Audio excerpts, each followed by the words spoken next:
Well, it says It it's says, it says it's recording. Okay, perfect. So I am going, and I see the pause on my screen. So Oh. I'm leaving, just double check it when I'm gone. And if it gives you any more grief, try it again, okay? great.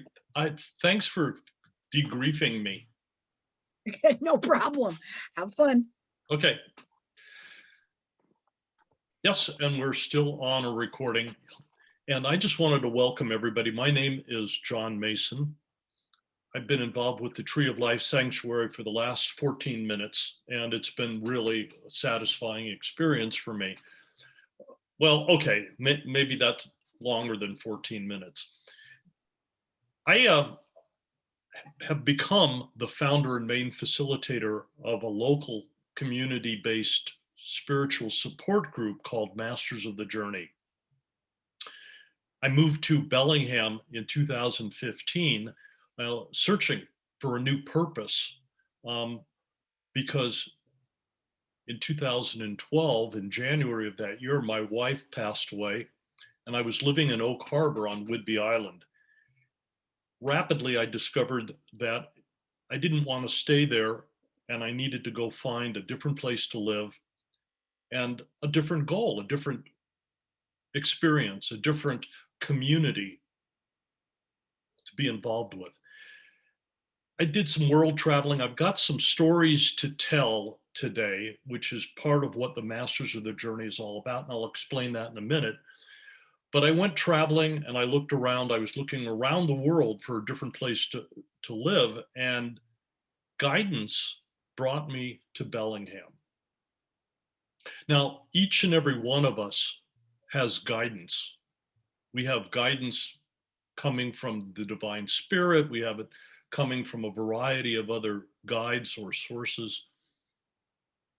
I have been guided and protected throughout my life, and there are times when it has not been subtle. Some of the stories that we tell in Masters of the Journey are those moments in time when it isn't subtle. You have what is known as an STE. STE stands for Spiritually Transformative Experience. For those of you who have had an NDE, near-death experience, that definitely falls within the STE realm. You don't have to have an NDE, a near-death experience, to have a spiritually transformative experience. I learned that term when I went a couple of years ago to an IANDS meeting, IANDS, which is the International Association of Near-Death Studies. And it is an organization that interviews and learns from people who have had near-death experiences. If you have had one, or if you've heard the story of people who have had them, it's a life-changing experience. It offers a perspective where you see your life differently. And we're going to talk a little bit more about that. And I'm going, again, to tell a couple of stories that weren't near-death experiences for me, but they were really useful and they kind of bordered on that realm. So let me share a screen. I put my contact information in the chat box, but it's also going to come up on one of the handouts that I have.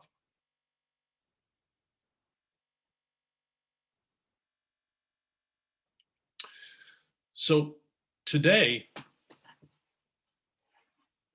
the purpose of the Masters of the Journey is to support people as they grow in consciousness, awareness, and they develop and test their spiritual growth and development. I think that each and every one of us is unique, and yet we're all together. We're all blended as one entity in a divine spirit. I think that as we live our lives, our human incarnations, it's nice to consider from time to time what our spiritual legacy is. And so you can read through this. If you can't read, or maybe you've tuned into the Zoom meeting and you're blind or don't have your glasses on, your spiritual legacy, you have so much to offer from your life's experiences, so from all of your spiritual evolution. The divine spirit embraces you as a treasured part of the whole. Whether you know it or not, you are a master of your spiritual journey, which is your unique pilgrimage towards higher consciousness. And this can be known as your travels towards enlightenment. You have an important role to play. You are here to serve your fellow souls as they drift through your incarnation. We are all in this together. Raising your consciousness and sharing your light and your story offers great value to all of the divine spirit. You also serve by being a witness to the story being shared. So consider your life's experience as the wisdom these experiences provide, and find your way to share this wisdom. This is your spiritual legacy. Now, I say that because maybe you agree with that, maybe you don't. I believe that sharing your story is a really great way to not only remember and learn from the past experiences that you've had. That's a learning for you, but it can offer perspective. It can give the people that you're blessed to share your story with a different way of seeing. I'm going to ask everybody who's on this call if you've had an STE, a spiritually transformative experience, a moment in time that you can remember that sort of changed your life. I'm going to ask you to consider that, because you may have an opportunity to tell a part or all of that story in the time allowed that we have with this breakout meeting. And I've got, like I said, I have a couple of stories to tell just to give you a little bit of more of a background or information about what is possible. Now, the Masters of the Journey, which started in 2015, I was guided to open this community because I think we all need community. We need to find people to connect with, to people that we can support, that we can serve, and find ways of sharing our story and let those people be served by that. So when we began that, it was a community-based, and we took time at each one of our monthly meetings, and we broke into these groups called triads. Now, I had never heard that word before. Again, guidance sort of provided that for me, and yet I think that it's come up many other times in many other places. The three elements of three people sharing stories are going to be, number one, there is a storyteller. There is a person who will offer a story. Perhaps it will be a really significant story. It may be the story that has changed their life and given them a new perspective. But I want them to tell the story not as a victim to something that's happened in life, but for the joy and the excitement of what they've learned from whatever it is, whatever their challenge is that they went through. If you can tell your story with the message that will benefit the people that are witnessing that story, that is really useful. In a triad, there's three people. The second person has perhaps the most important role. They're the witness. They are going to listen as if they were God, without judgment, without interrupting, supporting with unconditional love the storyteller. They're going to be present, and they are really attempting, if they can, to get the message, to honor the person, and to find a way of increasing their own perspective. When we do this in Masters of the Journey, there's an observer, there's a third person who sort of sits there and is hearing the story, but also watching the witness. And sometimes people need feedback at the end of this process because not all of us know how to listen. Some people want to interrupt, some people want to ask questions, maybe too many questions, because some are important, relevant questions. But we want to have somebody there who will see the dynamic of the witness really being present and honoring the storyteller. So as we go through these stories today, if you have a comment or a question, you can raise your hand so I can see and identify you, and then unmute yourself to ask that question. I want to begin with sharing one of my stories. Again, if John, you, you're still screen sharing. okay, I was going to leave that up. I can take that away because it really isn't that necessary. Okay. Okay, either way, it's fine with me. Okay, thanks, Stacy. Mhm. I want to tell you a story about what happened for me when I was 19 years old.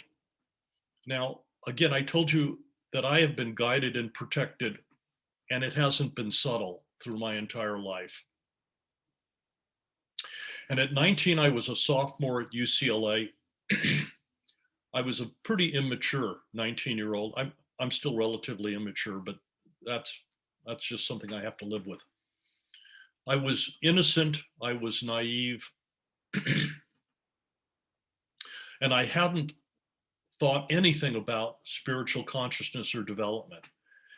Now, maybe this is a common story for some of you, but I had religious training that was forced down my throat when I was a child, and I backed away from organized religion. It wasn't for me. With that, I threw the baby out with the bathwater, and I threw out the approach of a divine spirit. I pretty much threw out a spiritual, open approach for the sake of science and rational thought. I very much had a religious experience with science. So I loved it. There was no room for many emotional things and definitely spiritual things. So at 19 years of age, I was a little bit disgruntled and unhappy. Vietnam was going on, the draft was going on. I was in school, not to avoid the draft, but that was one of the benefits for being in school.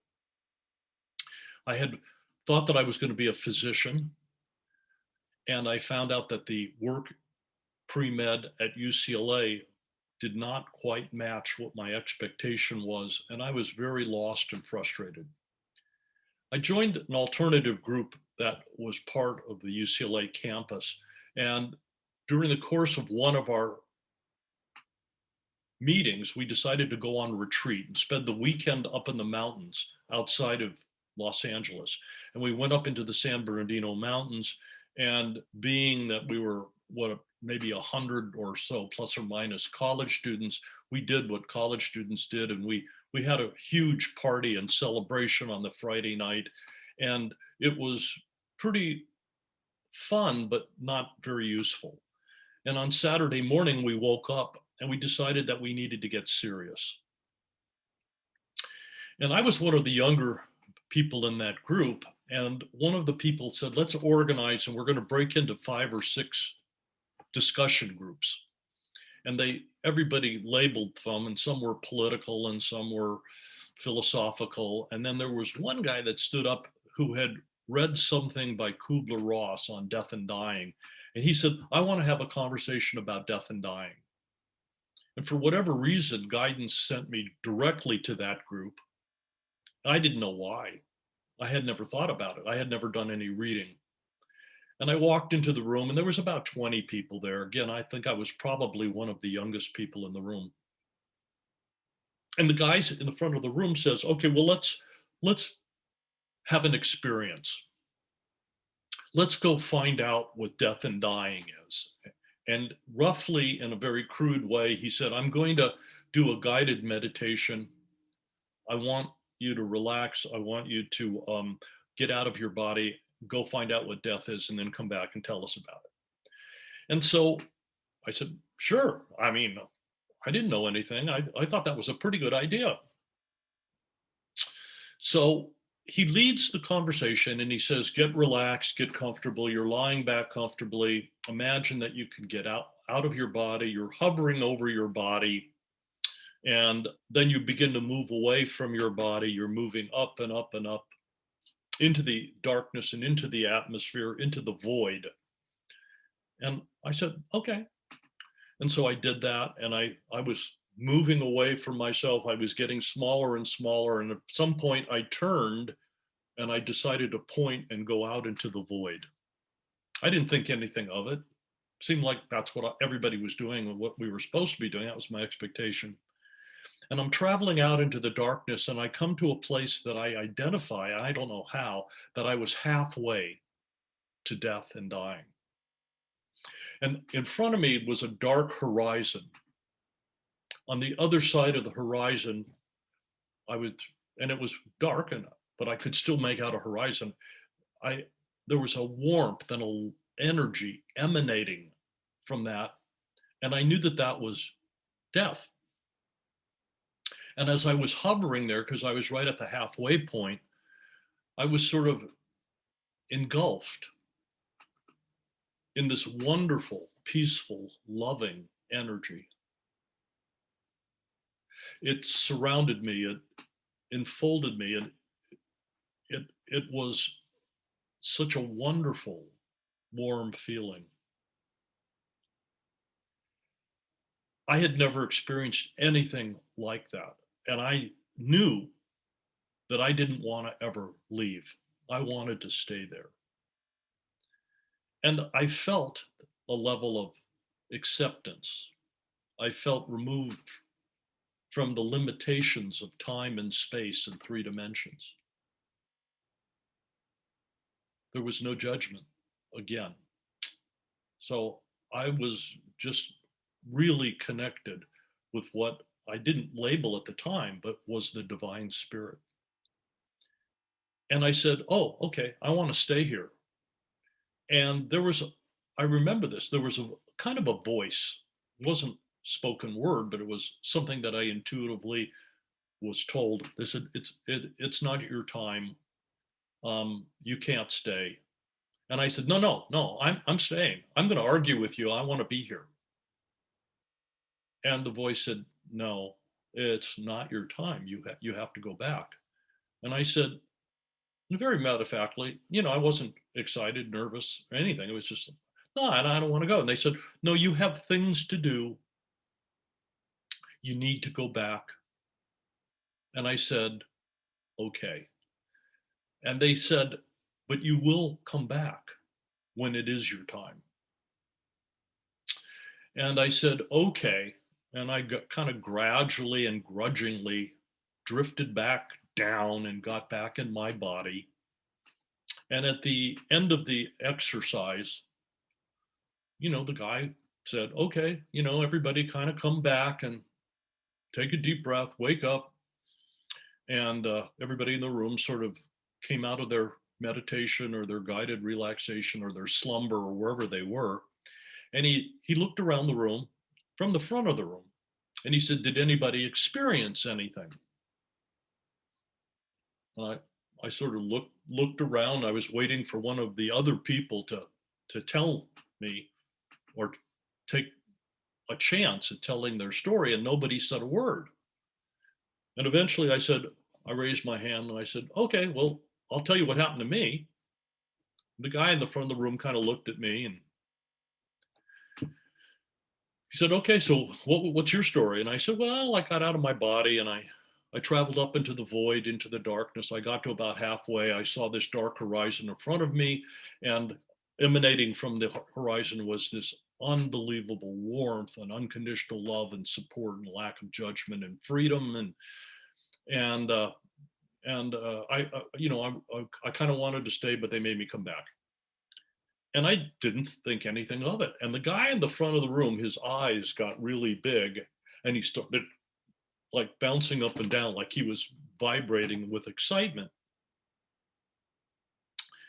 And it dawned on me at that moment in time, and not until that moment in time, that I had had a very profound experience. And he got very excited, and it became burned into my consciousness. It changed my life. Now, when you have an STE, a spiritually transformative experience, or an NDE, a near-death experience, it changes your life. It doesn't extinguish over time. It doesn't get diluted over time. I can remember it as if I was there right now in this moment, except with my consciousness, my three-dimensional mind and ego, I do not have the full feeling of divine unconditional love. I know that it's there. I know that it exists. And yet I don't think I have the capability, with the limitations of my mind and body, to fully feel and understand the amazing presence that is possible. Now, years later, I was reading, Life After Life and Life at Death and things like that. I was reading books about near-death experiences, and it started to look very familiar. The stories that I heard sounded very familiar to what I had experienced. And it helped me at that point to realize that maybe this was not a one-time thing, and other people did it. They did it in their own way at their own time. Now, you don't have to have a near-death experience, but you can have something that as profound as that opens the door. And you might begin to change your consciousness so you can begin to accept that there is a divine spirit, that there is a wisdom and a power and a freedom that goes far beyond any limitation that we have in our human incarnations. It changes the way you live because you no longer have a fear or anxiety about death and dying.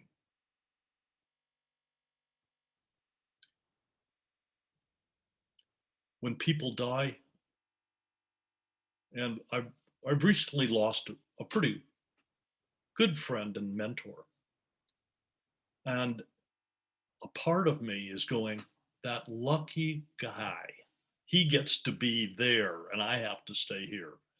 And then there's the void and the sadness for me, for the other people in his life that are left behind, and we have a void to fill. But it's such an amazing perspective that doesn't fit well with everybody that I talk to or visit with when I start getting celebratory about somebody who gets to check out. Anyhow, are there any comments or questions about that particular story? So I have a question, John. Is your story what is meant by a spiritually transformative experience? Like, I have heard other people share stories about, suddenly becoming one with God or whatever, something like that, something that takes them out of their body and into like some other realm. Is that the example? Like, is that what a spiritually transformative experience would be? I'm glad you asked that. That's definitely a form, a very dramatic form of what that is. And I have a couple of other stories to share if we have the time, and if we can't fill the time with other people's stories and sharing. But what I'm saying that is, it's an experience that we are conscious of that rocks the foundation, that really changes who we are and how we live. And can we tell that story as masters of the journey, of our own journey? Can we be of service by sharing our wisdom, or the experience at least, with other people so that it will broaden their perspective. Carol Ann. I have a small story. Mine is not nearly as dramatic as yours, but it's still spiritually transformative. And it doesn't, being spiritually transformative also doesn't mean that, you know, you've changed your complete life and everything, but it's a change in how you think. So, like my mother died early. She was 63. She died in 2000, just the year before the big 9/11 thing. So that year was pretty traumatic. But because of the way my mother lived and choices she had made, I was very concerned because I was also brought up in the church. I had walked away from it for different reasons, just like you did. But I was concerned because I still have this connection and I feel like there is an afterlife. But I was concerned, it's like, what's going to happen with my mom? You know, where is she going to go after she died? And so I posted that concern to Spirit, you know, whoever I was talking to. And because I didn't have a really good connection with my mother, you know, I didn't know if she was going to talk to me or what. So I just asked God or Spirit or the universe in general, you know, what's happened to my mom now that she's passed. And the image that came to my mind was my grandmother, who I did have a very good connection with. And the image was just my grandmother, and she had the biggest smile on her face. And it was so loving and happy. And I thought, okay, mom's with grandma. Everything's fine. I don't have to worry about this at all, you know. And I've had other visitations from my grandmother, like directly after my grandmother died. I felt like she came to me and was sitting on my bed, and I actually like bumped into her on accident. I mean, it was like just as you're waking up, and you know, I had moved my knees and I felt something hit, and I felt like I had just bumped into my grandma, and I woke up enough to say, "Oh, I'm so sorry." You know, that I bumped into her. Well, of course she wasn't there. But and there was another time in a dream where she was shaking her finger at me, because that's the finger in my family, you know. And she was saying, "Don't give up hope." And so occasionally she gives me these little messages, you know. But when I got that image of her smiling, I just knew that mom was fine and there was just absolutely nothing to worry about. And that's a very peaceful feeling. It's not, you know, a dramatic transformation that I have to feel like I got to go run out and tell everybody or anything. But for me, it was very peaceful, reassuring interaction with Spirit, that it's like, okay, I'm fine. You know, I'm fine with dying. I'm not fine with all the suffering that might have to come before then, when as we get old and sick and feeble and everything. But with the dying part, it's like, yeah, I'm okay with that too. You know? So anyway. Thank you.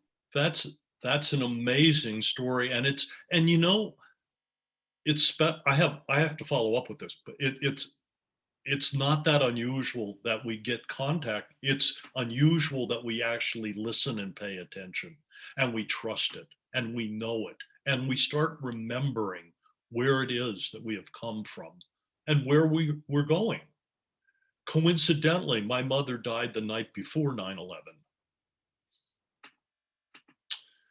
And you're right, it was a pretty interesting year. But that's not quite the story I want to tell you, but that is a coincidence. My wife passed. That's a lot of trauma all at once. That's a lot of trauma. There was a lot to learn. And the family joke, and I have to say it this way, the family joke was my mom left the night before because she didn't want to stand in line the next day. Now, it's a bad joke, but actually there's some truth to the impatience my mom had. And she was 94, so it wasn't like it was out of the blue completely. So my wife passed away in January of 2012. I didn't do anything for about a year. I kept working. I was doing counseling, community mental health with children and family. And then I retired, started traveling, and I was looking for some place to live in about 2013 or around April. I was traveling in the Southwest in the United States. And I was visiting friends and then visiting places, and was looking at Tucson as a place to move to. And to get a feel for Tucson, I decided to do couch surfing. If you don't know what couch surfing is, you meet people online that you don't know. They give you a place to stay. It could be a bedroom or a floor or a couch, and you stay with them, and it doesn't cost anything, but they get to be a little bit like tour guides. So they get to show you the culture and the flavor of a town. And I got to Tucson, and I had a place to stay for 3 days, and then I was going to move over to another place for another 3 or 4 days. And about 2 days into it, I get contacted by a woman through couch surfing, and she said, "I read your profile. We have a lot in common. If you don't have a place to stay, you can come stay with me. I live in North Tucson, up in the Oro Valley area." And I had this feeling in my gut. I said, "This is very weird. I don't need a place to stay, but I need to communicate with this woman." And I got her on the phone eventually. And I said, "Thank you. I don't need a place to stay. What do you mean we have stuff in common?" And she said, "Well, I've been a psychic for 25 years. And all of a sudden, bells and whistles go off. And I said, "I don't need a place to stay, but I feel drawn to meet you. And tomorrow I'm going to be up in Oro Valley. I'm going to go to a resort up there because I was looking for places to do executive retreats. And Mirabelle, I think the place is called." And she says, "Oh," she says, "Mirabelle, that's in my backyard. It's only about a mile from where I live. And I live in the Eagle Crest development." And I said, "You know what? Why would I know where the Eagle Crest development is? No way of knowing. I don't live there."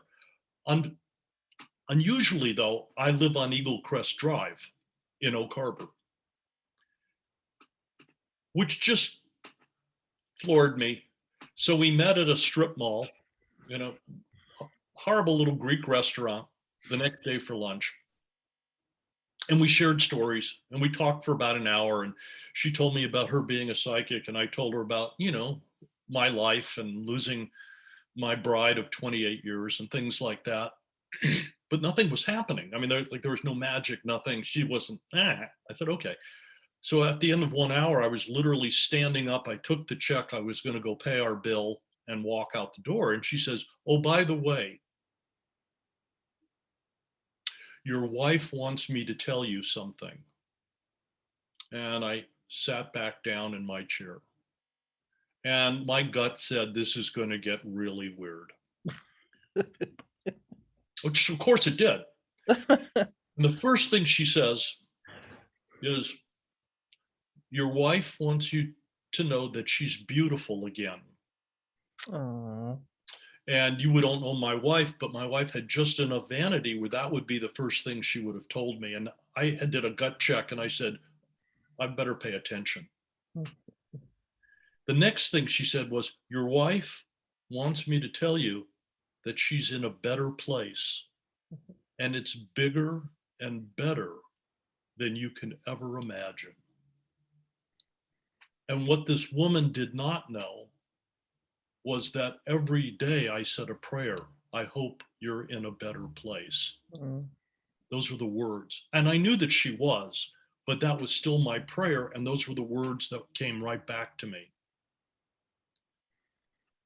When she said, "I'm in a better place that's bigger and better than you can ever imagine," that totally sent me back to the experience when I was 19 and to the blessing of the divine spirit on the other side of that dark horizon.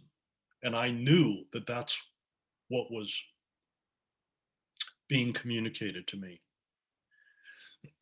And then she went on to talk for another hour about things that, you know, my family and my sister-in-law and life in general. And at the very end, I turned to this woman and I said, you know, I think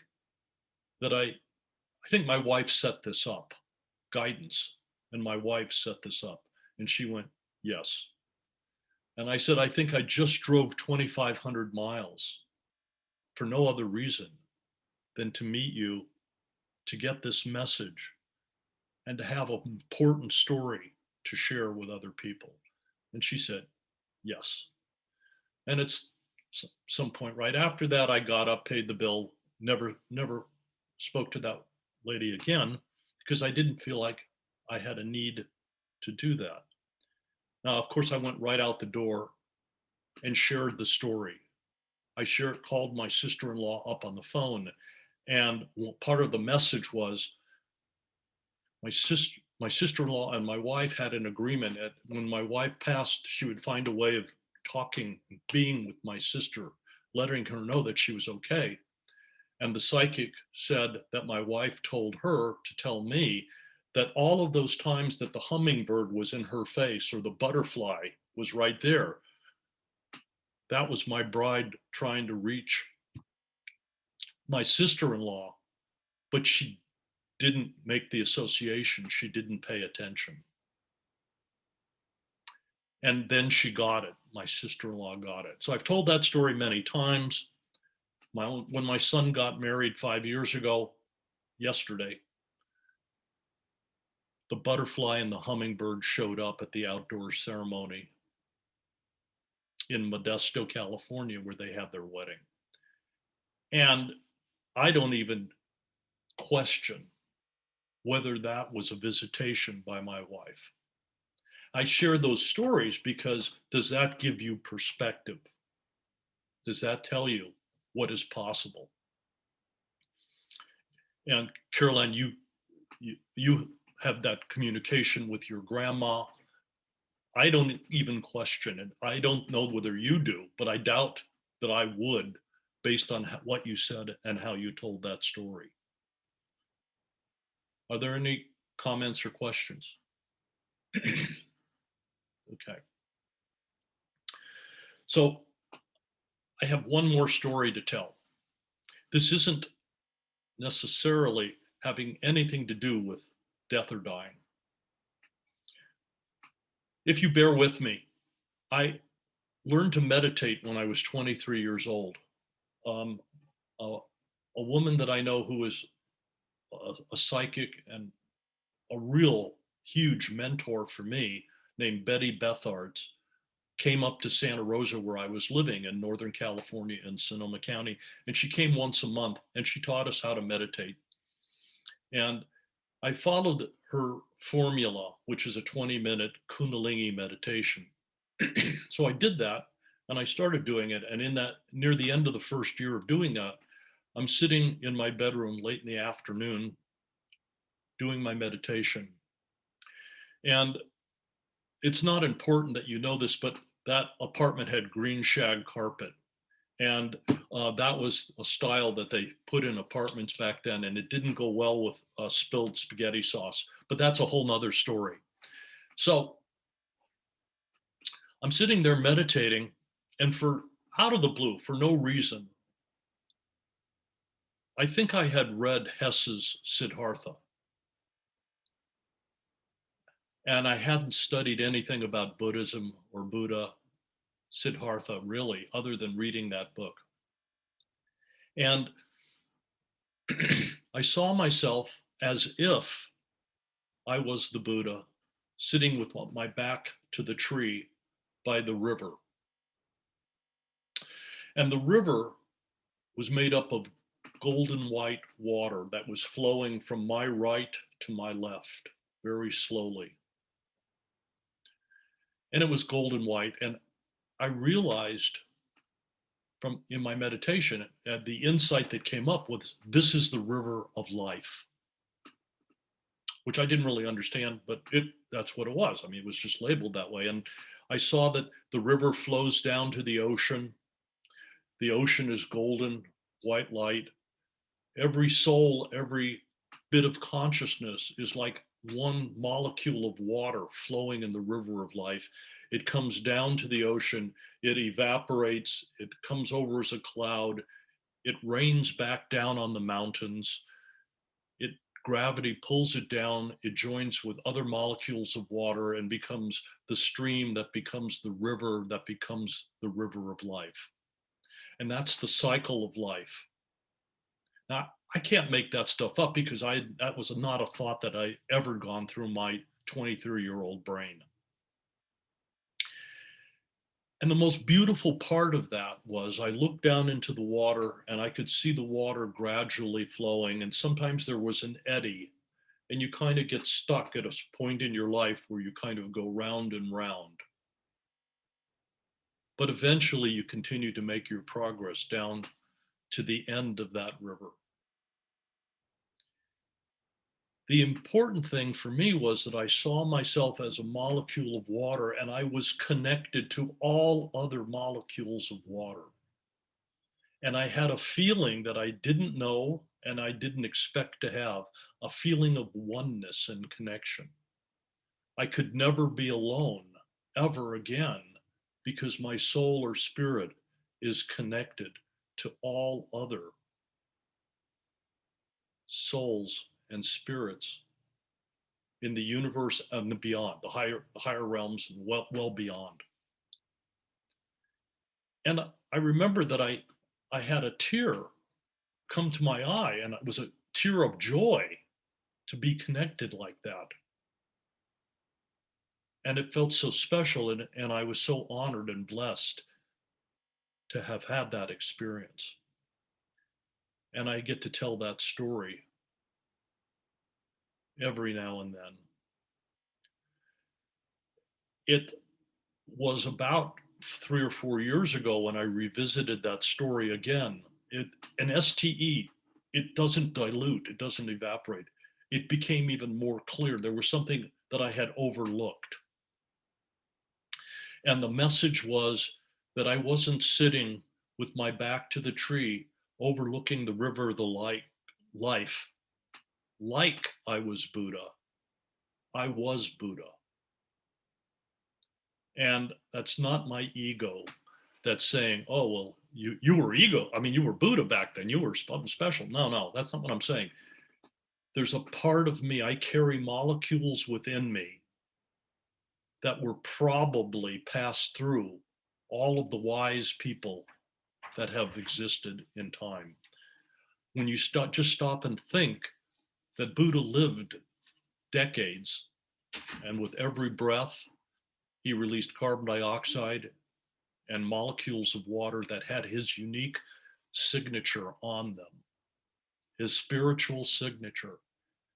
And some of those signatured molecules are probably a part of each and every one of us that walks the earth in this incarnation.